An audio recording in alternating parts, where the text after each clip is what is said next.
নির্যাতনের মাধ্যমে মাওলানা দেলোয়ার হোসেন সাঈদীর বিরুদ্ধে মিথ্যা সাক্ষ্য দিতে বাধ্য করায় সাবেক প্রধানমন্ত্রী শেখ হাসিনা সহ ৪০ জনের নামে আন্তর্জাতিক অপরাধ ট্রাইব্যুনালে অভিযোগ দায়ের করা হয়েছে।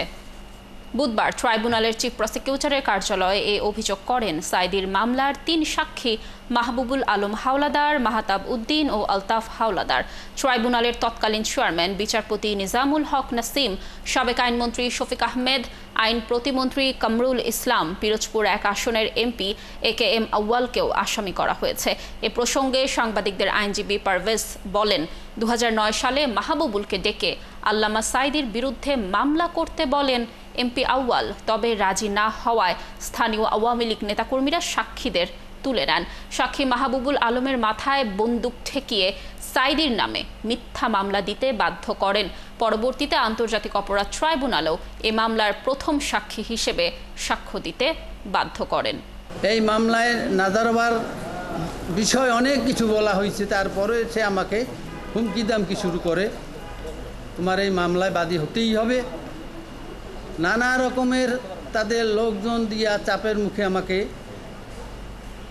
অস্ত্রে ভয় দেখানো, অমুক বিভিন্ন একটা, আমি তখন পরিস্থিতি খারাপ দেখতে পাই এবং আমার এর প্রতিবাদ করার মতো কোনো শক্তি আমি দেখি না। যে ২০০৯ সালে পিরোজপুর আসনের এমপি, পিরোজপুর জেলা আওয়ামী লীগের তৎকালীন সভাপতি মিস্টার আব্দুল আউয়াল তাকে ডেকে এনে তাকে বলেছেন যে ৭১ সালের এই যে অভিযোগগুলো আছে, এই অভিযোগের সাথে সাঈদী সাহেবকে জড়িয়ে তোমাকে একটি মামলা দায়ের করতে হবে।